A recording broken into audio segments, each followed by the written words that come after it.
Sultan Bairuti harapnya bukan Sultan Pulau Pinang. Sultan Bairuti, okey. Satu soalan yang bagus sebab banyak yang tanya perkara betul. ini dan perlu dinyatakan pada hari ini sebab pada hari ini Najib sudah dihantar di penjara. Proses kehakiman rayuan telah selesai. So ada tak lagi cara lain yang Najib boleh buat? Itu persoalannya. Now, memang walaupun proses kehakiman, rayuan kehakiman telah tamat, fail SRC telah tutup, tidak boleh dibuka balik sebab sudah ada keputusan muktamad. Tetapi ada dua proses lain. Satu dipanggil proses semakan. Semakan ni adalah di bawah kaedah 137, kaedah-kaedah Mahkamah Persekutuan. Apa itu semakan? Semakan ini bukan rayuan. Selepas rayuan Mahkamah Persekutuan tidak ada lagi rayuan di atas itu. Maksudnya di dalam semakan, you bukan boleh kata hakim itu salah. Tengok fakta. Hakim ini salah, tengok undang-undang. Salah undang-undang ke salah fakta, dah tak boleh buat apa. Semakan ni cuma kalau berlaku satu keadaan yang menzahirkan dengan jelas terdapat penyalahgunaan keadilan ke tahap memungkiri peruntukan perlembagaan atau peruntukan akta yang kukuh. Cukup susah nak datang ke dalam kategori semakan ni. Saya pernah nyatakan, saya pernah buat 4 atau 5 kali dan setakat ini tak pernah menang satu pun semakan. Bukan sebab tak boleh menang. Sebab apa tak boleh menang adalah kerana cukup ketat elemen je. Saya boleh nyatakan kalau peratusan 0.1% sahaja, kurang daripada itu yang boleh berjaya. Ramai peguam pernah cuba semakan, payah. Contoh semakan ni macam ni lah. Hakim mendengar 5 orang, tangguh keputusan 3 bulan. Dalam 3 bulan tu tiba-tiba 2 orang meninggal, 1 jatuh sakit teruk. Yang keluar bagi keputusan 2 orang. Adakah keputusan itu sah? Itu soalan dia. Itu yang boleh semak. Baik.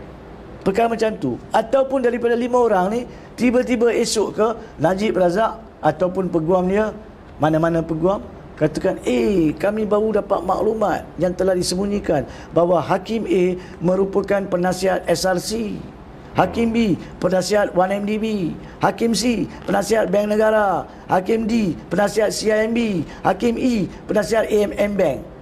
Maksudnya kelima-lima, 4-3 ada sedikit sebanyak konflik kepentingan. Baru you semak. Itu pun jangan lupa, nak semak konflik kepentingan Nazlan pun you tak percaya.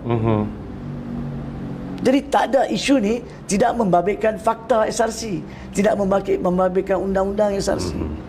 Payah. Tapi dia boleh buat kalau dia nak. Yang keduanya adalah proses pengampunan diraja. Proses pengampunan diraja pun bukan terletak di bawah sistem kehakiman. Dia adalah proses di bawah Kebawah-Duli yang di-Pertuan Agong di bawah perkara 42, di mana satu-satunya kuasa mutlak Agong adalah pengampunan diraja. Najib boleh buat permohonan, malam ni pun dia boleh duduk buat surat dia melalui peguam, hantar kepada Agong, tertakluk kepada Kebawah-Duli yang di-Pertuan Agong, kerana lembaga pengampunan perlu menasihati dia. Mereka duduk bersidang ikut jadual berkala. Nah, kalau ada sebab nak percepatkan pun, itu boleh bicara Agong, ya. Dan sama ada dikeluarkan keputusan, sama ada nak kurangkan hukuman, nak batalkan hukuman, apa tak tangguhkan hukuman, itu boleh bicara Agong. Tapi jangan kita lupa, pada masa yang sama kita sudah ada satu keputusan duluan di mana Anwar Ibrahim diberi pengampunan penuh dan sabitan dibatalkan seolah-olah dia seorang bayi yang suci. Mungkin Najib akan minta perkara yang sama, saya tak tahu. Ini bukan nasihat percuma kepada Najib. Najib sudah ada ramai peguam untuk memberi nasihat kepada dia. Satu perkara yang objektif dalam minda pengamal undang-undang. Tapi ada perbezaan bagi saya dari segi perundangan. Bukan sahaja pengampunan penuh Anwar Ibrahim dicabar di mahkamah dan akan didengar pada 15 November. Tapi bebas daripada itu, jenayah yang Anwar diampunkan, sabitan dan juga hukuman adalah berbentuk penalti, berbentuk peribadi. Dia dengan mangsa seorang, kes itu. Tapi jenayah Najib ni adalah merompak harta rakyat, 32.7 juta rakyat. Perbezaan ni ketara. Adakah Agong percaya keadaannya sama dengan? Saya percaya tidak.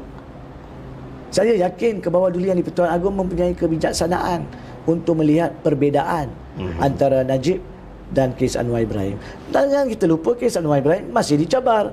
Itu pun boleh dibatalkan. Wallahualam, saya dah cakap lebih tak boleh sebab saya peguam di sana. Ya.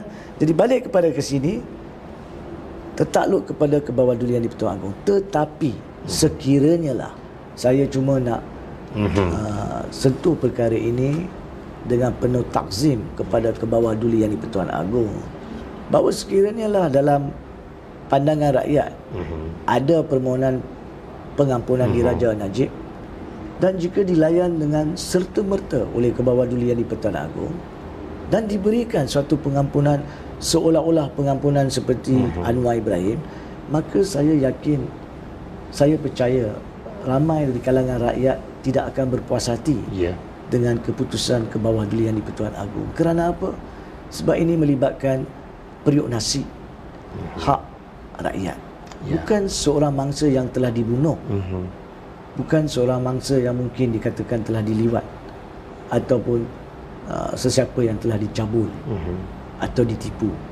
Yang ini adalah 32.7 juta rakyat. Saya khawatir sekiranya perkara ini tidak diambil dengan syumul oleh pihak-pihak lembaga pengampunan untuk memberi nasihat yang wajar kepada kebawadulian Pertuan Agong, maka mana-mana keputusan yang sebaliknya mungkin akan menzahirkan keinginan rakyat untuk meminta sekurang-kurangnya isu pengampunan ditarik balik daripada kebawadulian di Pertuan Agong dan raja-raja diletakkan di bawah agensi perundangan dan perlembagaan yang lain.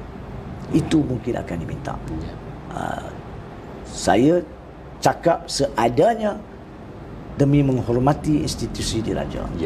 Tapi akhir sekali ini juga terletak kepada keputusan baginda tuanku.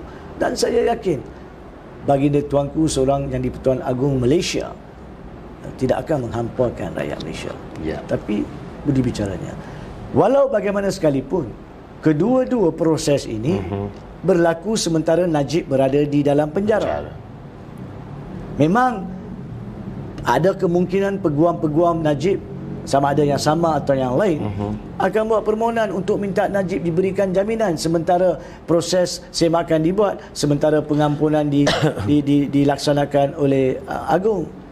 Mereka boleh buat permohonan, tapi permohonan itu tidak ada peruntukan perundangan untuk membenarkan mahkamah memberi jaminan, setakat pengetahuan saya. Dan sekiranya lah perkara itu berlaku, yakni semakan dibuat, pengampunan dipohon atau mana-mana satu, dan mereka buat permohonan jaminan untuk benarkan Najib duduk luar dan mahkamah beri, maka saya akan amat terkejut dan saya akan menjadi pengamal undang-undang yang pertama memberi komen seminit selepas itu tentang kedudukan perundangan.